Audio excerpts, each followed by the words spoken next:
Japuonjre moro e skund sekondar ma St. Mark Obambo e kaunti ma Kisumu kwayo kony mar lwedo michomo tok masira mar miruti ne chodo oko lwetene. Eric Onyango, japuonjre ma jaklas 11, koro ok nyal timo gimoro amora owuon, kendo chuno mondo okowe nyaka kuonde duto te kaka choo. Gino makoro keto mudho e geno mar ngimane makiny. Ripota marwa nolimo Eric e skulno kendo kolono lipodne. E skund sekondar ma St. Mark Obambo wadonja klas mar Form 3 Shiners. Ka klas dio nyime.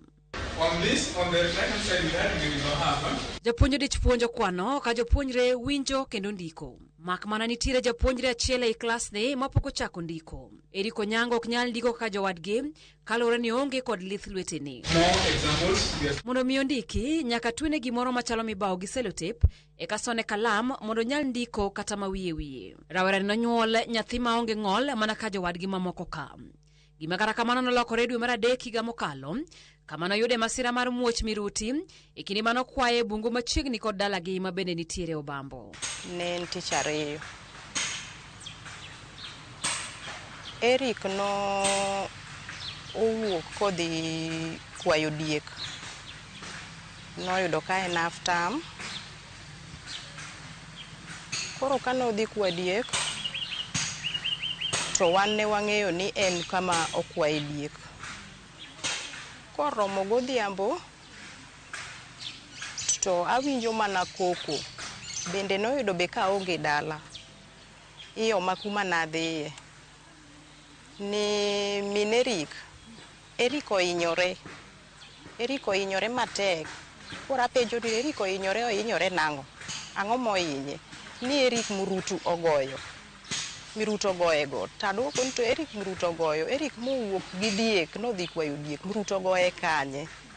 Ni Eric miruto goyo ma lwetene ochot. Min Eric lero ni Eric noringode od thieth maduong' ma jo TRH kama nothiedhe kendo ng'ad lwetene go manohinyore mokalo. Nabedo gi buok mana ywak mawacho ni nyathina manye riek e oda kama, nyathina manye ang'e ni dhi gola oko. Nyathina ni nyoche riek. Koro nyathina ni otimore nade. Nokabedo gadier ni Eric lwete ochot. Naringo Rasia.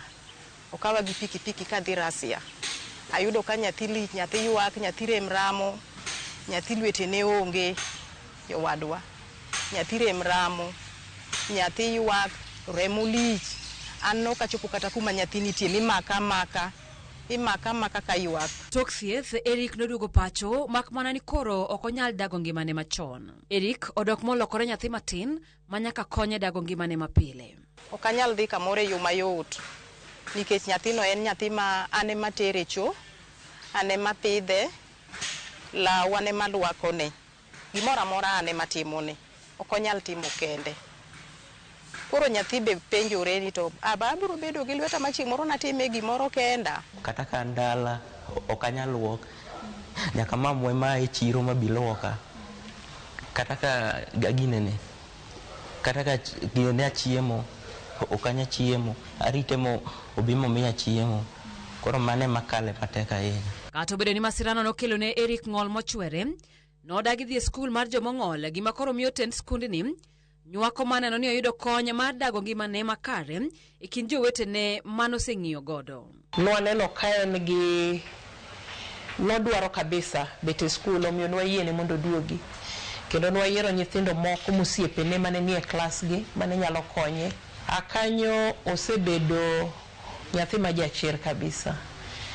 Kendo osebedo kosomo kendo timo gigo monyalo timo. Eric nigodo kata bedo nolosne gima jole ndiko en gima nyako yud kony mar wako kendo golo kendo ok miye thuolo maber mar somo kaka jowadgi. Gino makoro miye kiyondko kalore ni onego tim penj maduong' mar KCSE ga manyien. Gima otiyogo ni ok mi ondik piyo. Koro seche moko iyudo ka jowetegi osetieko to en nyaka mede time mondo tiek kata somo kata gigo mitime e klas. Gima tek en kata ka ne klas jie goro jie timo practical an koro kanya timo. Gima lit ni kata mana dhi konyore chom gima en gimo pondo ne dhano sani Eric nyaka kow gi jowetene. Kata ka uk ni wandiko no Eric bendiko ko uk no dhi cho Eric bendiko. Suppose ani koro pek mantiere ni Eric ok nya dhi cho ka ng'ato ok odhi kode kata dhi ni odhi kawo chiemo no ok onyal dhi ka ng'ato ok odhi kode nyaka ng'ato dhi kode makoro pek ma Eric nitiere go sama ng'ato odhi kode machiegni onyalo kata hinyre koro. Ka olang' madhi chiemo oywak, Eric ok nyal ringo oko, nyaka orit ng'ama golone gimo bawe lweteno, mabiro dhi kode oko, konye kawo chiemo kendo pidhe mana kaka nyathi matin. Kado bedo nowito lwetene, Eric ni kod chuny motegno, kendo sama waloso kode obuonjo mar nyiso geno ma en godo e ngima. Mokwongo ka ne gini osetimbre nang'e ni ngima na osechung'. To nadoka abet piny maparo ni mai e gima ngima na nyawuoke. Mai kama ngima na onyawuoke. Nitie jowetewa mang'eny machal kama koda. To ngima gi pod songa. Kora kopigi. Koro komea ni ok abed gi stress mang'eny ni ngima na oserumo. Karawara ne ikore ne piny maduong' mar KCSE ga manyien, kwayo maduong' en mondo oyud lwedo michomo mondo bi onyal timo penje kendo chop kare lek mare. Gi sani to koro nyathi osechango. Koro wadwaro mana lwedo no wono wachwa ni entie to beche tek ok wanyal yudo. Kuonde moko awinjo ni en $1,300,000, moko be awinjo ni en $2,000,000. Koro kata gima dwa usi mwadwa nyiewo godo lwedo no onge.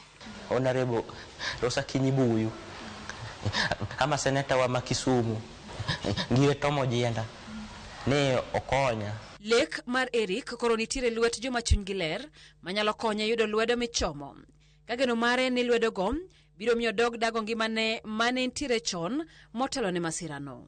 Simfros Okinda, Ramogi TV. Nyakoro mga juanga puoch gi pak ne Eric Jakinda kendo puoch gi pak ne ji duto te mabende